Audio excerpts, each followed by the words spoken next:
What is the work we're called to do? Look at verse 19, the beginning of verse 20. It says, "Go therefore and make disciples of all nations, baptizing them in the name of the Father, and of the Son, and of the Holy Spirit, teaching them to observe all that I have commanded you." Here you have four main concepts: going, making disciples, baptizing, and teaching. Now, if you guys are all Greek scholars, and I know that you are, and you were to look, one of these verbs is actually in an imperative form, and three of them are what they call a subordinate form, which what it's saying, you guys got that? Imperative, subordinate. One is the main point, and three of them are supporting the main point. Now, some of you guys have heard this before, so you guys know what the answer is. But if I were to say, what's the main point? What are we going to all say? We're going to say going, right? Because it's the first one in the sentence.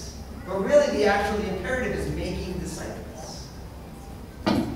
The main work of the Church of Jesus Christ, who has all authority, is that we make disciples. And we make disciples by going, by baptizing, and by teaching. Now, what does it mean to make disciples? Well, a disciple is simply a learner. That's what a disciple is. It's somebody who learns at the feet of somebody else. Now, the reality is that we are all learners on a lot of levels. Some of you went through postgraduate work in college, and you studied specifically with a certain professor.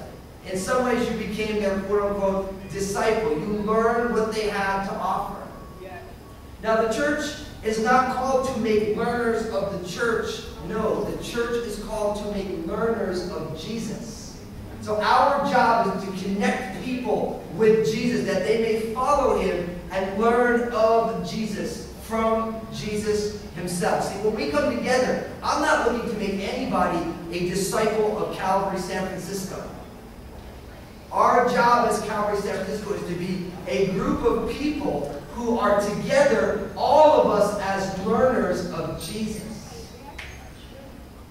And the beauty of that is that as we fellowship together and as we spend time together, each one of us have certain gifts and certain ways that God will minister to you. And as you share that with someone, because you're a learner of Jesus and I'm a learner of Jesus, you say, I'm just all blessed by